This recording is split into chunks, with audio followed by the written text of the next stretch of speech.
Bem, o assunto de hoje, na nossa aula, é conexões CPU-memória principal. No último conteúdo de aula, a gente começou a estudar aí como é a parte de sistemas digitais, né, das memórias, principalmente memórias principais, a memória RAM, memória ROM e tudo mais. Então, na última aula, a gente falou sobre terminologias e também sobre as operações básicas que ocorrem num chip de memória. Tá? No qual já foi possível a gente entender ali algumas questões como portas de dados, portas de endereço, tá? Entradas de dados, né? Entradas de endereços, entradas de sinal de controles, leitura, escrita e por aí vai. Mas como que acontece essa conexão, né, da memória com a CPU, né, ou a memória com uma unidade de processamento de um sistema digital? Meus 2 livros que eu usei como base estão aí, tá? Que é o de Organização Estruturada de Computadores e o de Sistemas Digitais. Então, o que acontece? A memória semicondutora, vamos se dizer assim, a memória RAM e a memória ROM, principalmente a memória RAM, ela se tornou a memória principal de sistemas digitais modernos, principalmente, vamos dizer assim, computadores modernos, tá? O estilo da memória, o equipamento, a composição pela qual ela é fabricada, a forma como ela é utilizada, ela permite hoje que tanto códigos quanto os dados possam ficar armazenados na memória, e então eles serem transferidos para a CPU, né, ou serem transferidos com um armazenamento em massa, no caso um HD, alguma coisa nesse sentido, e serem facilmente acessadas, então, por esses dispositivos. Então, a memória principal, ou até mesmo a memória ROM, que é uma Read-Only Memory, que não deixa de ser o mesmo estilo, salvo algumas diferenças em relação à taxa de leitura e escrita, elas se tornaram fundamentais para a execução de tarefas no computador, no sistema digital. Principalmente aí nos computadores, a memória principal ela é fundamental para que possa ocorrer a execução, tá, dos processos, das tarefas dentro do computador. A memória principal é constituída por um conjunto de circuitos integrados de RAM, né, que é Random Access Memory, tá, ou de ROMs, que é as Read-Only Memory. Né? Lembrando que a RAM são as memórias de acesso aleatório, são aquelas que, independente da posição que o dado se encontra na memória, o tempo, né, a leitura e a escrita têm o mesmo tipo de acesso, e a Read-Only Memory, que são memórias somente de leitura, ou seja, aquelas memórias que elas têm alta taxa de leitura, então a própria forma de criação delas, elas não são feitas para serem editáveis, embora possam ser editadas, atualizadas, mas vamos dizer assim, são memórias feitas com o objetivo mais de leitura do que escrita. Como que é esse interfaceamento entre a CPU com os circuitos de memória, né? No caso, com os circuitos integrados de memória. Se a gente olhar essa imagem aqui de um dos livros que nós temos como referência, aqui nós temos a CPU, tá? Aqui nós temos, fui tentar colocar um ponteiro aqui, mas eu estou no navegador e não no PowerPoint. Aqui a gente tem a CPU, tá? E aqui eu tenho 2 caixas simbolizando os circuitos de memória. Não vamos entrar nesse momento, tá? Mas nas próximas aulas aí, como que são internamente esses circuitos de memória. São memória RAM, são memória ROM, enfim. Não vamos nos apegar nisso agora. Vamos entender que nós temos uma CPU, nós temos circuitos de memória, e a CPU precisa se comunicar com esses circuitos de memória. Essa comunicação, ela é feita por intermédio dos barramentos, tá? Normalmente, são 3 barramentos principais: barramento de endereço, barramento de dados e barramento de controle. Tá? O que são barramentos nesse caso? Barramentos são linhas de comunicação que existem nos sistemas. Caminhos elétricos que conectam um dispositivo a outro dispositivo. Tá? E esses caminhos são utilizados para o tráfego de bits. Ou seja, quando um dispositivo precisa transferir dados para um outro dispositivo, ou quando uma CPU precisa enviar dados para a memória, ou fazer uma leitura de memória, ele é feito por intermédio desse barramento. Então, eles podem conectar tanto dispositivos diferentes, tá, entre eles, por exemplo, CPU e memória, memória com dispositivos de entrada e saída e tudo mais, quanto eles podem conectar elementos dentro de um mesmo dispositivo. Por exemplo, um processador, ele tem seus barramentos internos que permite a comunicação deles. Como que é a utilização de um barramento, né? Como funciona um barramento? O barramento, ele funciona no esquema de mestre-escravo. O que é um mestre-escravo na história? O mestre é um dispositivo que solicita um serviço de barramento, enquanto o escravo é um dispositivo que recebe o sinal via um barramento. Então, quando eu tenho dispositivos diferentes, aqui a gente vai tratar a utilização de barramentos em dispositivos diferentes, principalmente falando da memória RAM com um processador. Então, nesse caso, eu tenho um dispositivo que solicita alguma coisa, tá? Vamos dizer assim, ele ativa o barramento, né? Ele dá o sinal, ele dá o pontapé no barramento, que é o dispositivo mestre. E o dispositivo escravo é aquele a qual o barramento também está conectado e que, então, ele recebe essa solicitação. Por exemplo, quando eu tenho um caso do processador solicita a leitura de um dado na memória, então eu tenho o processador desse sistema, que ele requer um dado na memória. O processador é o dispositivo mestre, enquanto o escravo é o dispositivo passivo, né, o dispositivo escravo. Então, o mestre é quem solicita a leitura, ou seja, ativa o barramento, coloca os sinais no barramento, tal, e o escravo, no caso a memória, é quem recebe esse pedido de leitura. Quando o chip de memória, o chipset, o chip de controle de memória, fizer a leitura dessa memória, que ele vai ter os dados daquele endereço solicitado, tá? A memória vai devolver via barramento essa informação para o dispositivo mestre. Nesse caso, está invertido uma setinha ali, que depois eu vou corrigir. Então, nesse caso, a memória, que é o dispositivo mestre, envia os dados solicitados para o processador, que é o dispositivo escravo. Então, eles inverteram os seus papéis. A setinha está trocada ali, depois eu vou arrumar. Eles trocaram os seus papéis, tá? Então, do mestre passa a ser a memória, porque no caso do chipset, memória, que ele vai receber esses dados, ele vai depositar no barramento, e então vai ser mandado para o dispositivo escravo, que vai ser, nesse caso, o processador que vai receber o dado de volta. Então, alguns exemplos aí de processamento mestre com processamento escravo, né? A gente tem, por exemplo, CPU e memória. No caso, CPU é o mestre e o escravo é a memória.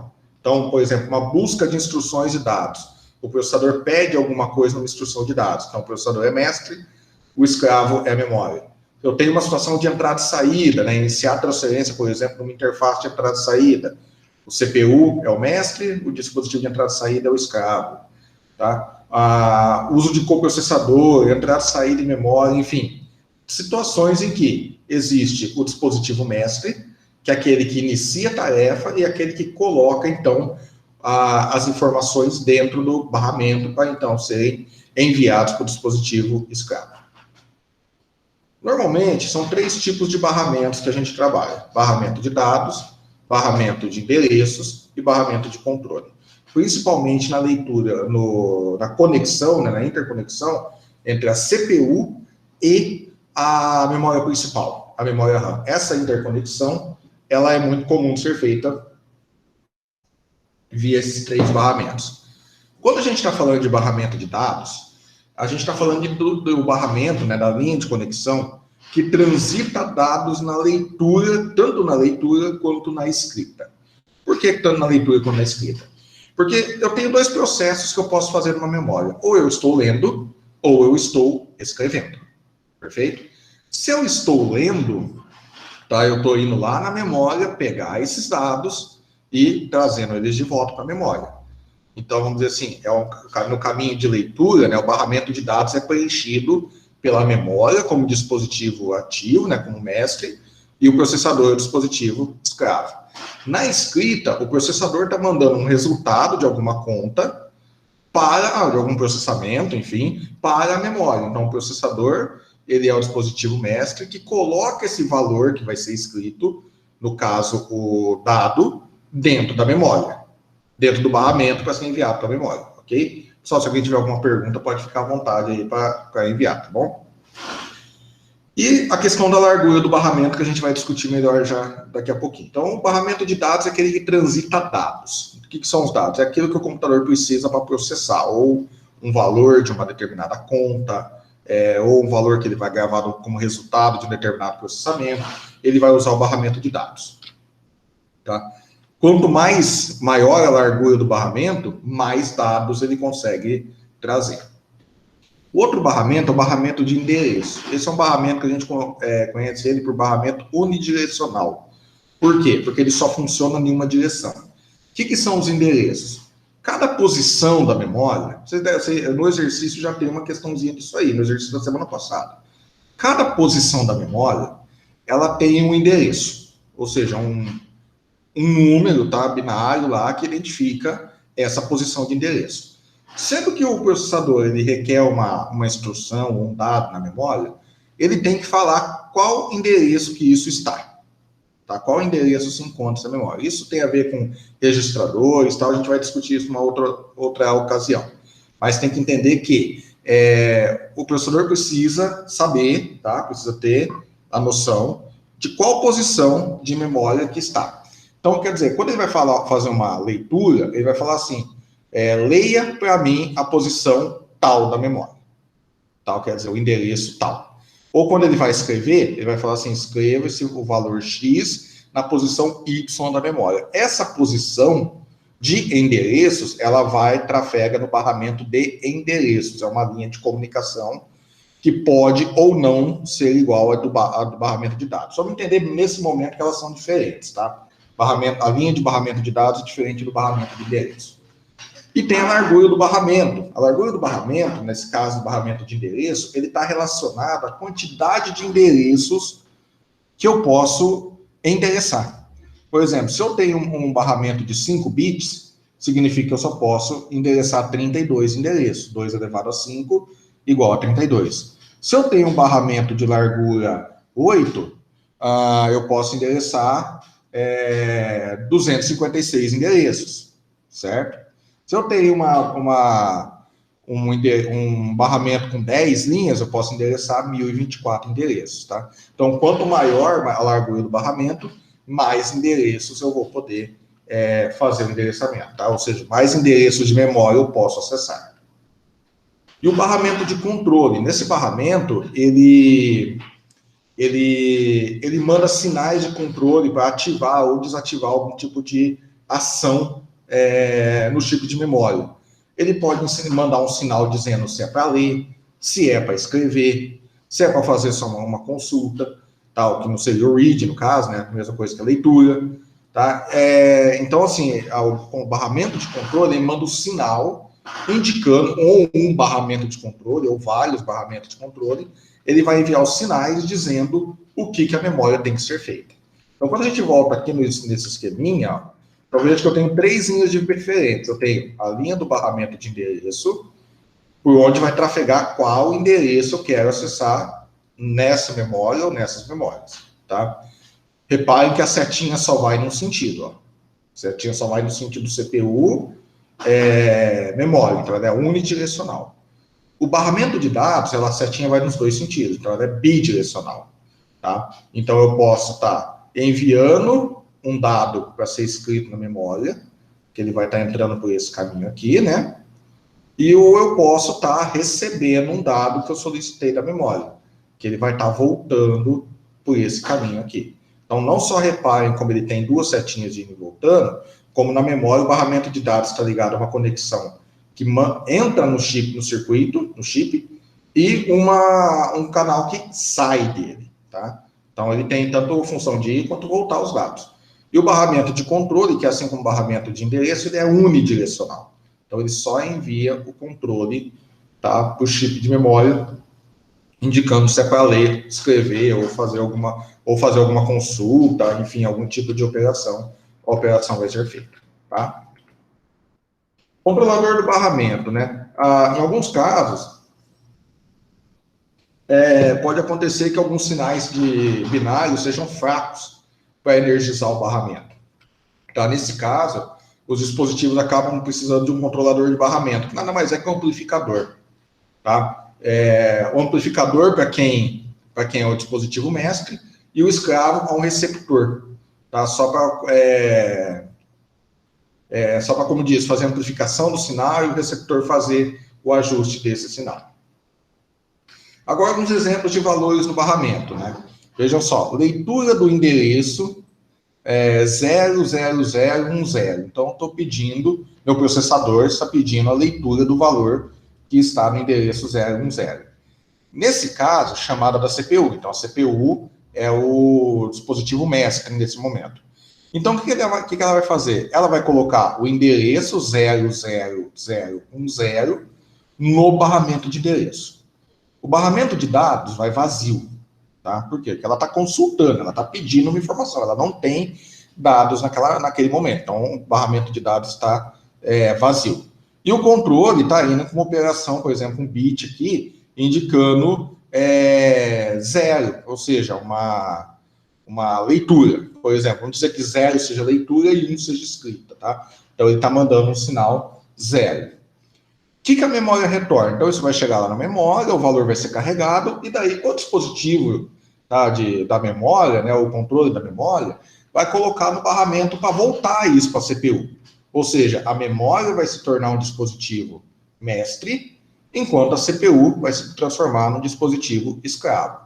Então, daí eu vou ter, no endereço, ele vai ficar vazio, ele nem vai voltar, tá? Não tem nada, porque o endereço serve para ele ir, sentido ida. Dados, ele vai colocar o valor. Suponha que esse era o valor que estava na célula de palavra. Então, ele tem aqui 110, 101. Então, esse no barramento de dados volta com o endereço, tá? E o controle, ele vai voltar vazio. Podem existir casos do uso do barramento de controle, aí, como disse, seria da questão de projeto de sistema, para retornar algum sinal, por exemplo, se deu certo a operação, sim ou não. Tá? Se tem algum overflow, enfim, qualquer situação do gênero.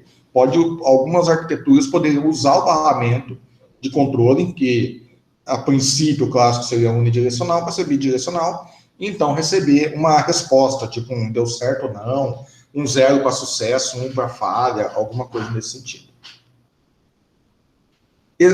Um outro exemplo aqui, né? Exemplo de valores no barramento, né? Escrita do valor 10, 1 e 1 do endereço 000, 1 e 0. Então, o processador está pedindo para escrever esse valor, 10, 1 e 1, no endereço de memória 00010. Bem, primeiro a CPU vai chamar, né? Ela vai pedir, então ela vai ser o dispositivo mestre, enquanto a memória se torna o dispositivo escravo, perdão. O endereço, a CPU vai colocar o endereço que é para escrever, o 00010. Dados, diferente da leitura, que ele foi vazio, né, porque o CPU não conhecia o valor, na escrita, o barramento de dados vai com um determinado valor, 0, 1, que é o valor que ele quer escrever. E o barramento de controle, ele vai com o valor 1 de escrita. No retorno na memória, retorno na memória volta vazio, fica vazio, de dados fica vazio, tá? E de controle, um código de retorno de sucesso de operação, por exemplo, tá? Mas senão ele poderia ficar ali vazio também, ou usar o barramento de dados para retornar esse código, enfim, mas não é o barramento de endereço, o barramento de dados, após enviar para a memória, e tecnicamente não é mais usado. Alguém tem alguma pergunta?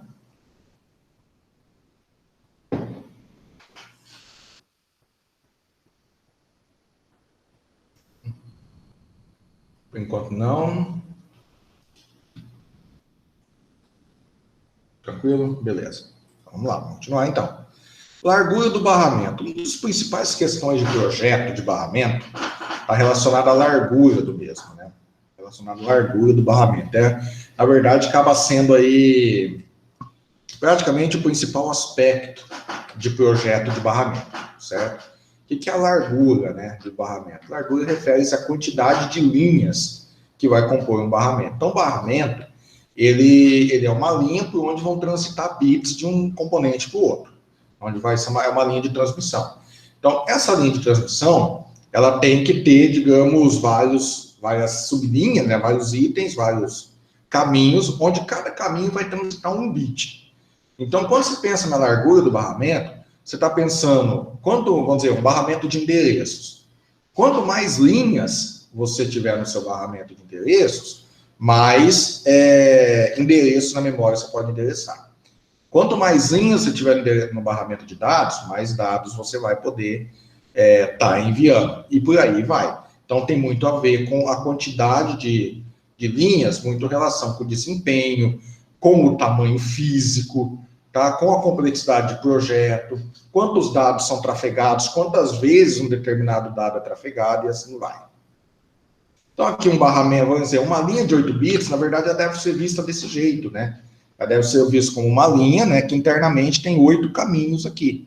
Cada caminho desse, ele permite passar um bit por vez. Isso quer dizer o quê? Numa memória, num endereço de memória que fosse uma memória que fosse endereçada por esse barramento de 8 bits, quer dizer que eu conseguiria localizar, né, endereçar, apontar para 256 localizações. Por quê? Porque 2 elevado a 8 é igual a 256. Então, quer dizer, com 8 linhas, eu consigo enxergar 256 endereços. Se eu aumentasse a quantidade de linhas para 2 elevado a 16, como é um caso, vamos mostrar depois, aumentaria. 2 elevado a 32, aumentaria mais ainda a quantidade de endereços. E numa transferência de dados, né, num barramento de dados, eu com 8 linhas, eu poderia transferir 256 valores, né, entre 0, 0, 0, 0 e 8 vezes o número 1. Então, isso tem relação aí com a capacidade, né, do barramento se comunicar. Um outro exemplo aqui já seria um de 16 bits, é um barramento mais largo. E largo no sentido físico mesmo da placa, tá? O barramento vai ficar maior. Então, veja, no endereço de memória, ao invés de eu endereçar 256 endereços, como eu estava endereçando aqui, eu já passo a endereçar 65 mil endereços. Em questão de dados, ao invés de eu transferir, de eu poder lidar com 256 valores, né, combinações, eu estaria lidando com 65.536. Então, quanto mais largo o barramento, mais endereçamento eu posso usar, mais dados eu posso transferir. Só que isso, num circuito digital, isso pode gerar ali um maior espaçamento físico. Quem mandou perguntar? Para a leitura, você colocou, o Afonso perguntou se fez encontrar no exercício, para a leitura, colocou enable 1, não tem problema, Afonso, sem problema lá para o exercício. Aqui, eu, na verdade, posso ter trocado aqui, mas não é problema nesse momento, tá? Que a gente tem que entender, assim, que existe um bit que representa a leitura e um valor de bit que representa a escrita. Então, o valor de bit 0, por exemplo, para a leitura e 1 para a escrita, pode ser ao contrário, tá? Não se preocupa com isso na questão do exercício. Pode ter sido até uma falha minha aqui na hora de olhar, mas a gente tem que ter essa visão na hora do bit de controle, tá? Não faz diferença? Nesse momento, não, tá? Nesse momento, não precisa se preocupar com isso. Talvez uma hora de um projeto, uma especificação, talvez tenhamos que olhar, mas nesse momento pode ficar tranquilo com isso. Então, voltando aqui, né? Então, a largura do barramento, ela está diretamente relacionada ao projeto do sistema digital e a necessidade de endereçamento e transferência dos dados em questão. E se precisar aumentar? Pô, eu fiz um barramento pequeno, de repente minha tecnologia resolveu aumentar, e daí, dá para aumentar? Dá, sem problemas. Só que isso vai ter implicação grande no projeto, tá? Primeiro, o impacto físico, né? Você vai aumentar o seu barramento, você vai precisar de mais fios, logo você vai precisar de mais espaço nas suas placas, tá, em seus projetos, para lidar com essa quantidade maior de fio que tem aí. Então, eu vou melhorar um barramento meu que estava em 8 bits, eu vou levar para 16, você vai dobrar a largura do barramento. Então, queira ou não, já é um impacto físico. Dependendo da forma da sua arquitetura, por exemplo, o que acontece quando um produto entra no mercado, tá, com uma largura de barramento, e de repente a fabricante resolve atualizar essa largura. Aí o que acontece? Ela tem que, ao mesmo tempo de atualizar, ela está preocupada em não perder placas e projetos que já estão rodando. Então aí é necessário uma reorganização, que possivelmente não vai ficar muito mais, vai ficar talvez mais desorganizada do que organizada, mas tem que fazer, para poder como diz, equiparar ou ajustar essa diferença que possa ter de um circuito para o outro. Tá? Por exemplo, eu tenho uma de 8 bits, de repente eu quero crescer para 16, mas no meu sistema, mas eu não quero que sistemas que já estejam com 8 bits saiam do mercado, não possam ser vendidos. Então, você acaba tendo que criar uma série de recursos, até mesmo barramento de controle, enfim, para que você possa, digamos, ao mesmo tempo que você atualiza, você não tira outros produtos de mercado, tá? E isso pode deixar um sistema um pouco complexo demais e difícil de manter. Então, quando a gente fala de largura e de barramentos, uma atualização ela pode ser bastante engessada, tá? Bastante difícil, travada para o pessoal, tá? Para o sistema, para você poder fazer atualizações posteriormente. Mas é possível, sim. Há casos, depois eu vou mandar um material para vocês podem dar uma lida, em que ocorreram atualizações, mas que, na verdade, o barramento ficou mais bagunçado que antes. Como que o pessoal lida, né, às vezes, com o aumento da largura? Bem, eu preciso aumentar a largura do meu barramento, eu preciso dar mais poder de barramento, enfim, como que a pessoa lida disso? Bem, primeiro, uma mudança de hardware, projeto de hardware.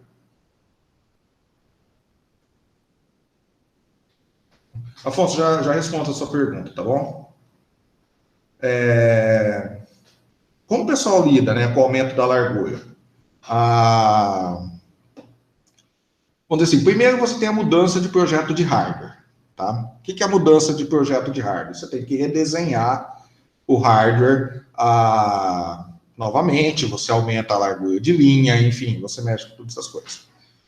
Uma coisa que pode ser feita é a redução do ciclo de tempo de barramento. Tá? O que é ciclo de tempo de barramento? Né? A maioria dos barramentos são síncronos, a gente vai ver um pouquinho ali, que existe um tempo de execução desses barramentos. Tá? Então, às vezes, aumentar a redução do ciclo de tempo significa que dentro de um ciclo de barramento vai fazer mais operações. O que isso acaba gerando, às vezes, algum tipo de complicação. E a multiplexação de barramentos. O que é a multiplexação? Lembra que agora há pouco eu falei assim que a gente está lidando com barramento de dados ou com barramento de endereços separados? Existem arquiteturas que isso pode ser exatamente o mesmo barramento, tá? E vai ter assim um controle onde em determinado momento vai ser enviado dados, né? E em outro determinado momento vai ser mandado endereços. Qual que é a vantagem e desvantagem da multiplexação? A vantagem é que você diminui parte de espaço físico. Ao invés de você ter 2 barramentos, você tem um barramento somente. Qual que é o problema da multiplexação? Se você tem 2 barramentos separados, você pode enviar ao mesmo tempo tanto o endereço quanto os dados. Por exemplo, no processo de leitura, de escrita, perdão.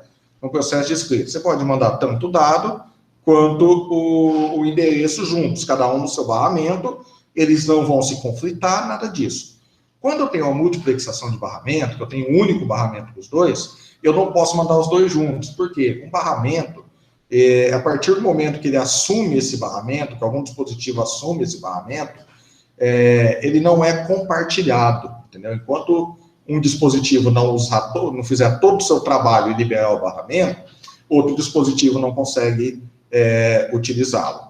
Então, o que acontece? No barramento, por exemplo, numa multiplexação de escrita, primeiro eu teria que mandar o endereço, esperar esse endereço chegar na memória, a memória responder que está ok, receber o endereço, para depois eu mandar os dados.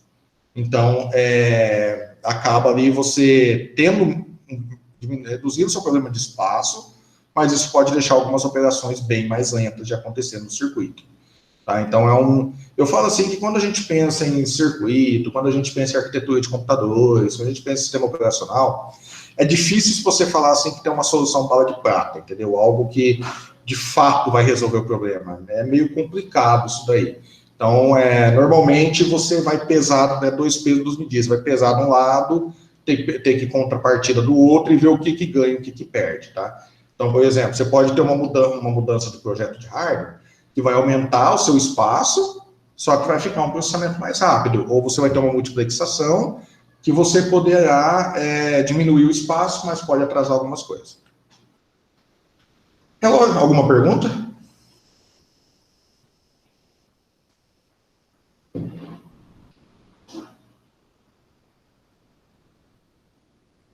Não? Então, beleza. Relógio de barramento. Relógio do barramento significa como que o barramento controla a sequência de execução de atividades. Tá? Quando você manda fazer uma leitura ou uma escrita da CPU para a memória, várias ações podem estar ocorrendo. Tá? Várias mudanças de sinal, tá? Várias cargas de dados, enfim. Isso faz com que tenha que existir um certo tipo de controle na sequência e quando que essas atividades vão acontecer. Então, a gente tem o barramento síncrono, tá? Que é um barramento que tem um timer, né? Um oscilador de cristal, que ele alimenta as linhas, ou seja, que ele dá um time, né? Um contador, e a gente tem a questão do barramento assíncrono, que ele não utiliza um timer, mas ele utiliza uma abordagem tipo de aceno, de aperto de mão, que eles falam. Então, por exemplo, o que é o barramento síncrono, né? Veja bem, eu tenho aqui... deixa eu fazer um negócio diferente aqui, pessoal, só um minutinho. Para ficar mais prático.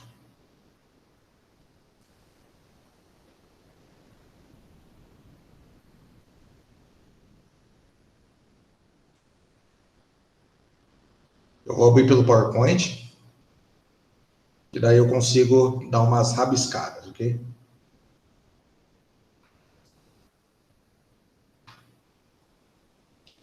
Então, foi o seguinte, aqui eu vou parar esse compartilhamento, tá? Poder compartilhar outra tela.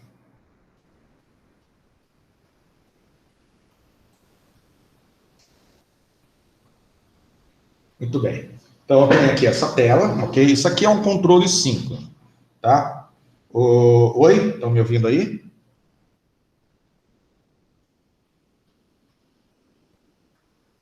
Tá ok. Afonso, está me ouvindo?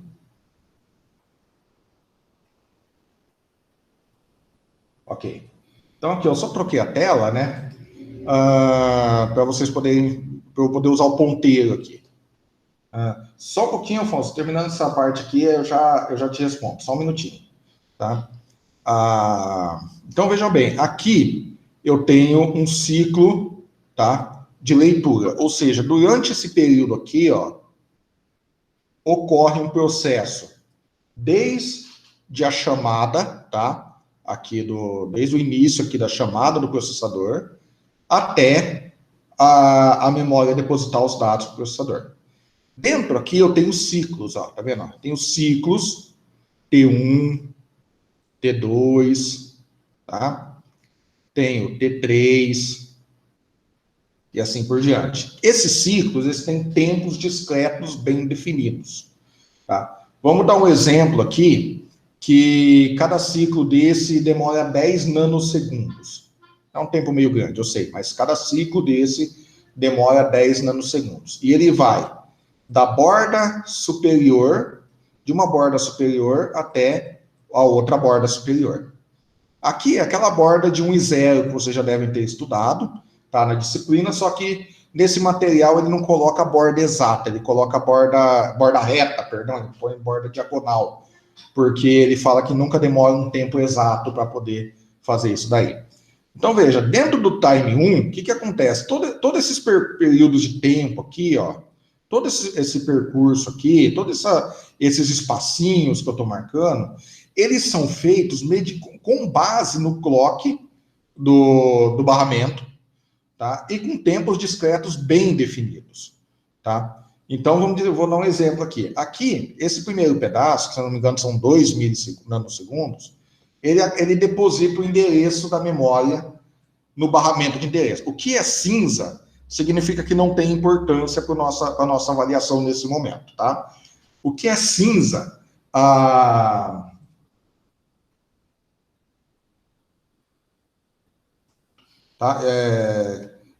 Quais letras, Afonso? Está perguntando aqui. São essas letras. Vamos chegar lá, o que são essas aqui do desenho?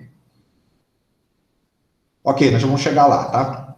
Eu vou explicando cada um. Por exemplo, esse TAD é o Time Address. O que é o Time Address nesse caso?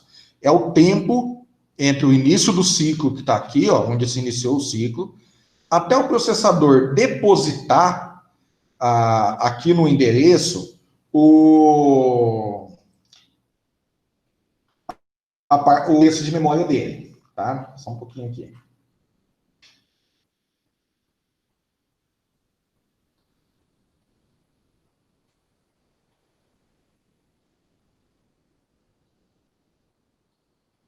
Tá?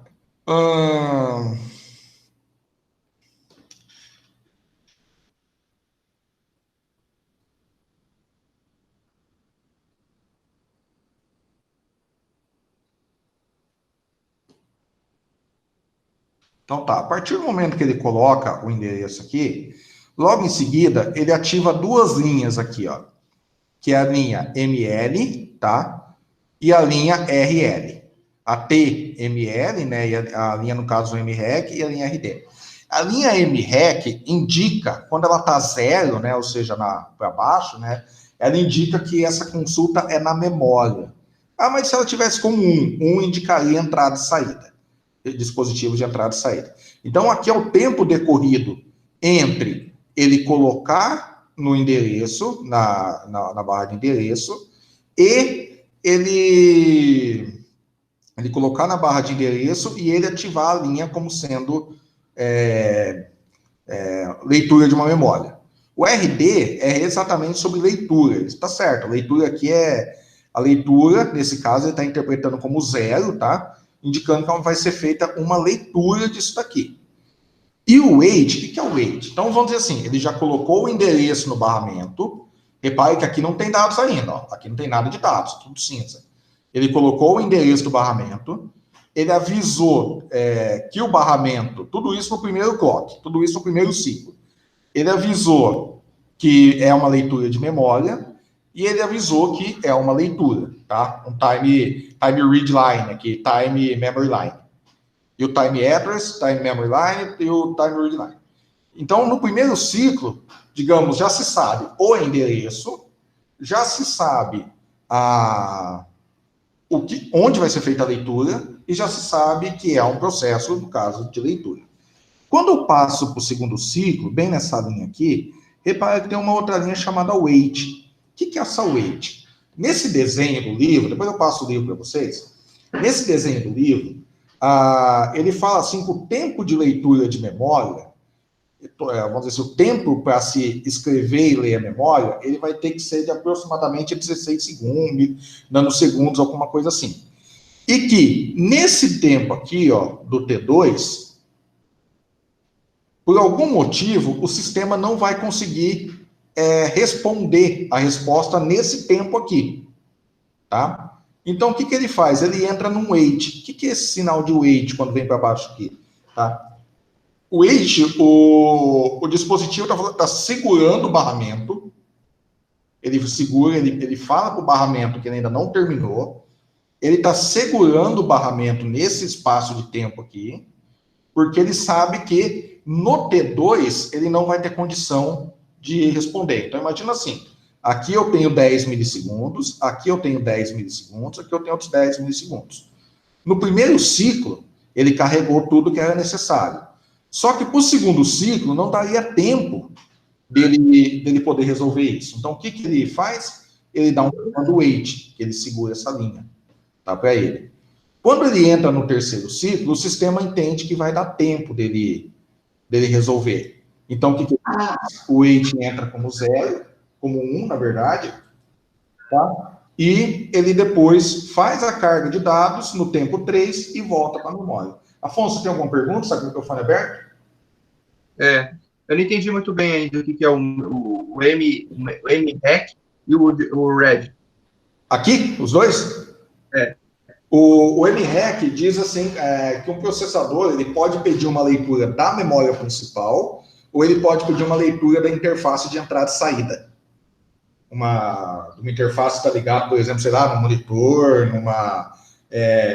num mouse, numa conexão de internet. Se MREC é 0, significa que ele está tentando ler a memória.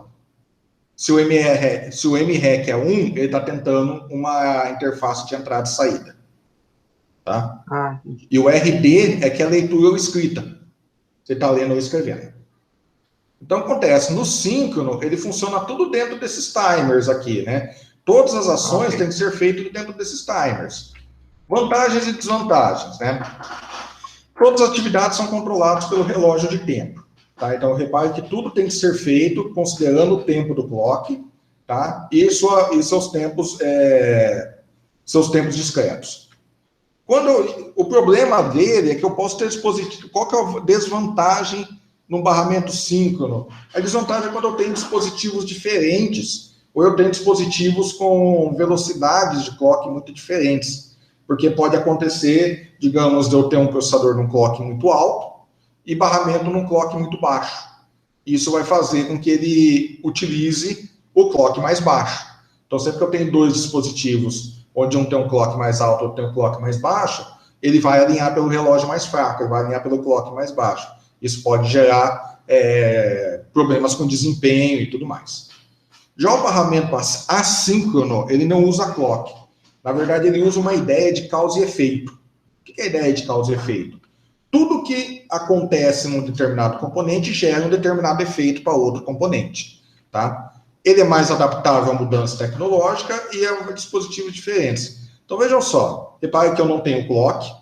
Então, por exemplo, assim, eu coloquei o endereço, tá? Mesma coisa que o outro. Eu coloquei o endereço do... Deixa eu abrir aqui a linha. Eu coloquei aqui o endereço de memória, que eu quero que leia. Eu ativei ele. Repare que não tem controle de tempo nenhum. Eu ativei a memória e ativei que a memória, ativei que a leitura. Aí ele passa a ter outros dois canais, que é o M-Sync, que é o Master Sync, e o S-Sync, que é o Slave Sync, que seria algo como sincronizador mestre, sincronizador escravo, tá? Então, depois que eu coloquei os dados, repare que depois que eu coloco os dados no 3, esse sincronizador mestre, ele fica zero, né? Ele entra ele entra no valor zero, dizendo assim, olha, tudo que é necessário para buscar os dados já foi feito, tá? Então, ele vem aqui e carrega e vai buscar os dados na memória.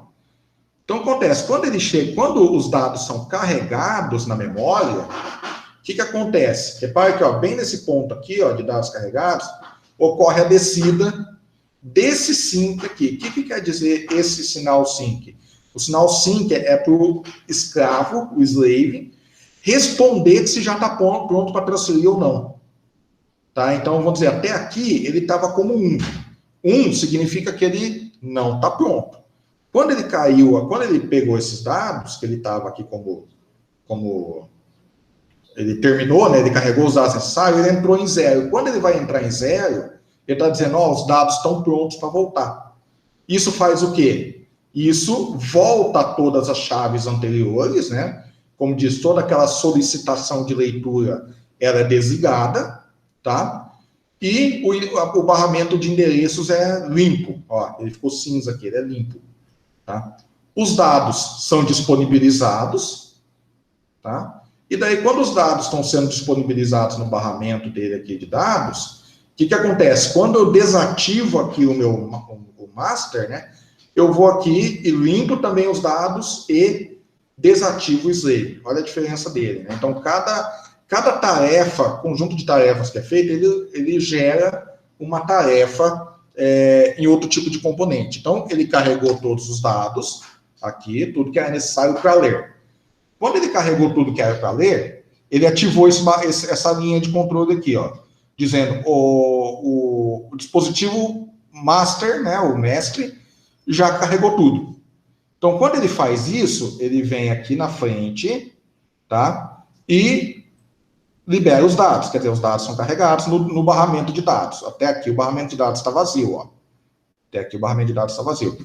Quando ele foi carregado, né, quando ele termina a carga aqui, o dispositivo do slave indica que ele já está terminado. Então, o que ele faz? Ele desarma todo mundo aqui, limpa o barramento de endereço, tá? E então, disponibilizou os dados e, posteriormente, é limpo também o barramento de dados.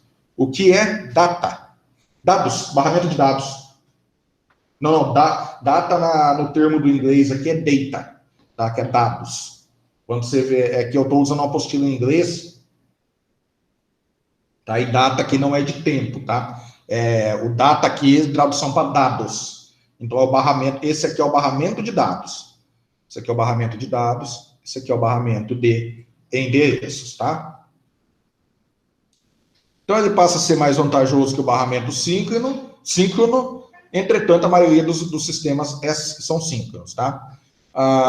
Porque o síncrono ele é mais fácil de construir e a CPU simplesmente ativa os sinais e a memória não reage, ok? Alguém tem alguma pergunta para fazer?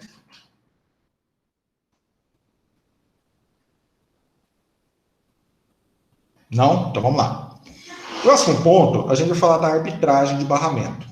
Tá? O barramento, como eu comentei agora há pouco, ele é um tipo de recurso que ele tem que ser utilizado por um outro recurso de cada vez. Tá? Então, não existe assim, tipo, dois ao mesmo tempo, você está mandando uma leitura ou uma escrita, até tem, mas tem que ter um controle sobre isso.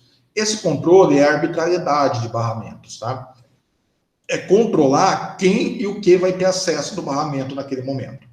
Então, vamos dizer assim, eu posso ter casos de dois dispositivos diferentes estarem compartilhando barramento. Eu posso ter casos de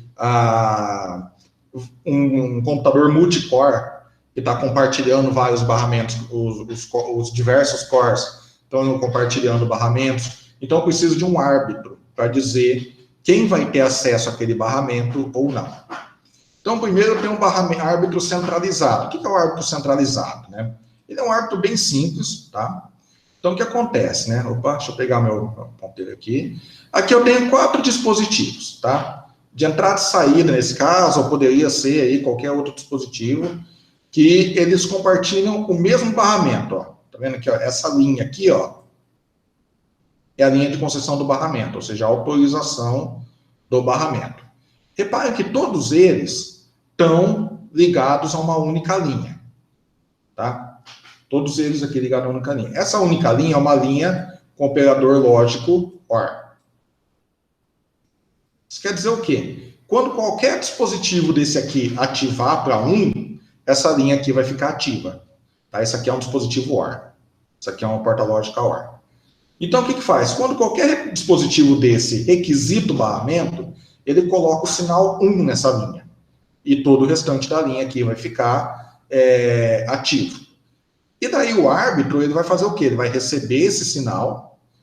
Quando ele conceder a permissão, ele vai mandar um sinal nesse barramento aqui.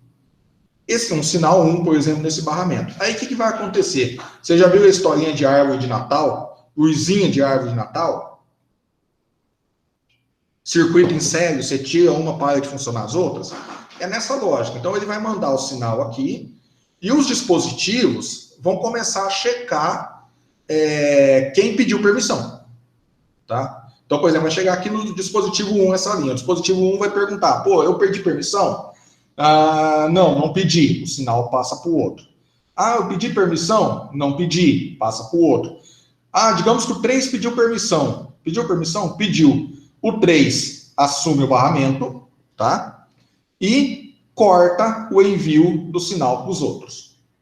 Tá? Então, esse que é o funcionamento de um árbitro centralizado, tá? Então, todos os dispositivos mandam um sinal, tá, para o árbitro, para esse barramento. Então, cada árbitro controla um barramento, e esse árbitro manda essa concessão. Essa concessão ela é passada em série por todos os dispositivos que poderiam ter solicitado, porque isso aqui é uma porta OR. Então, o árbitro, ele não sabe quem solicitou. Ele simplesmente recebe o pedido. Eu posso usar? Pode. Daí quem pediu que use. E daí, quando vai passando em série por eles, aquele que pediu assume o barramento e corta a conexão. Então, no nosso primeiro exemplo, que seria o 3, ele cortaria esse daqui. Aí o Afonso perguntou um árbitro para cada caixinha, esse é só um para todos. Esse exemplo agora do centralizado é um para todos. O próximo, que é o descentralizado, é um por caixinha, tá? ou melhor, um por barramento. E se o 3 e o 4 pedissem? Ótima pergunta. Se o 3 e o 4 pedissem, aí ele usa uma técnica de, como é que fala? Prioridade, onde o mais perto tem prioridade. Tá? Então, se o 3 e o 4 mandam um sinal na mesma hora, o 3, que é o dispositivo que teoricamente está mais perto, né, do árbitro, ele vai ficar com a permissão, mais perto do árbitro, exatamente. O mais perto do árbitro é o que vai ficar com a permissão. Então, quer dizer, se ao mesmo tempo o 3 e o 4 ativarem o sinal, quem vai ficar com a concessão daquele momento é o 3. O 4 vai ter que esperar um segundo ciclo, um segundo pedido, entendeu? Alguma coisa nesse sentido, tá bom? Agora, agora a gente pode ter... Esse aqui é o descentralizado, tá? Eu vou até mudar já aqui no... depois eu vou mudar no PowerPoint, pessoal, ó. Peraí.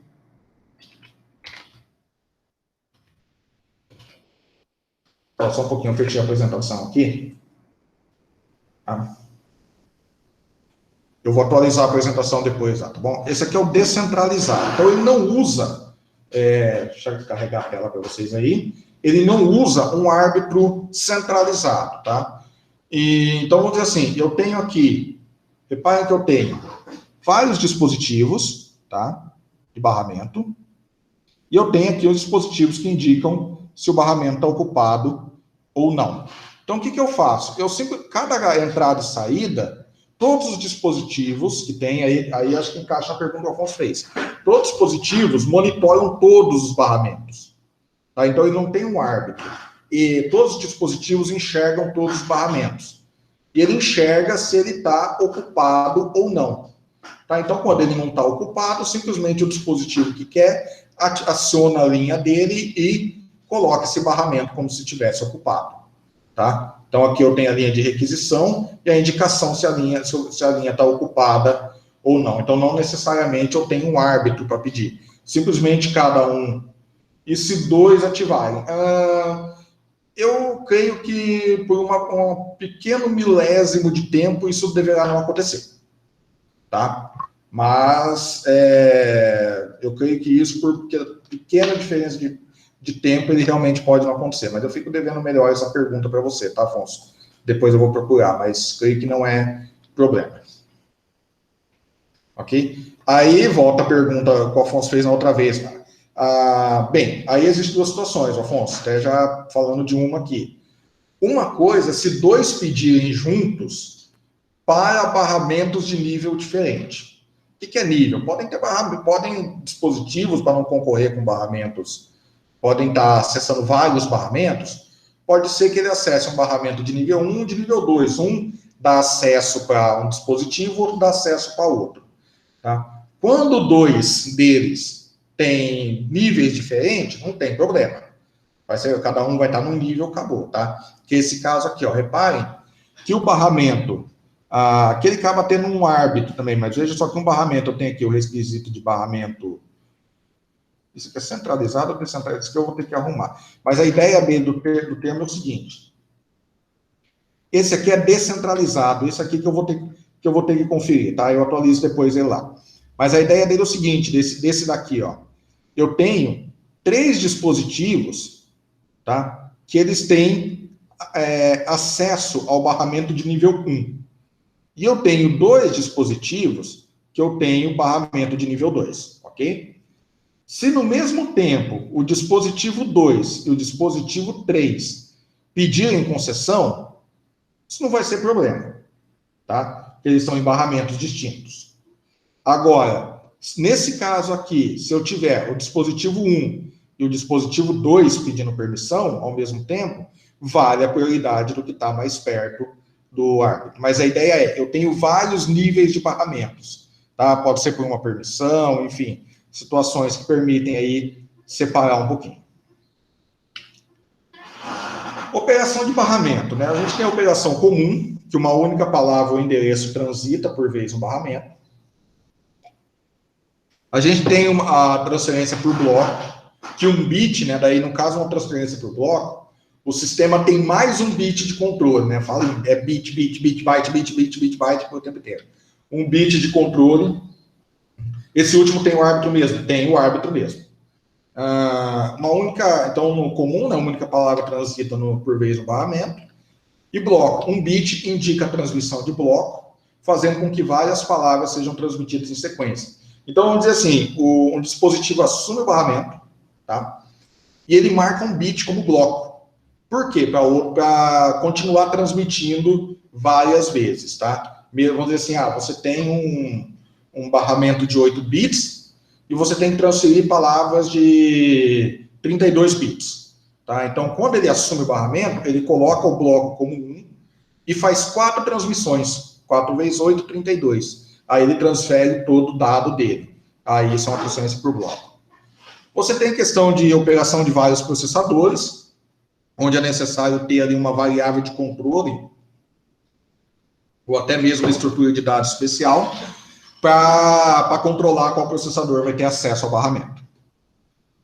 E o barramento para manipulações, na verdade, entrada e saída, né? Os dispositivos de entrada e saída também estão ligados a barramentos, tá? A gente vai estudar entrada e saída mais um tempinho, mas eles também estão ligados a barramentos, e eles levam muito a questão de interrupções, né? Interrupções necessitam de um barramento para isso. Então, pessoal, a aula de hoje foi sobre barramentos, né? O caminho, né? Canal de comunicação entre vários dispositivos, principalmente entre memória e processador.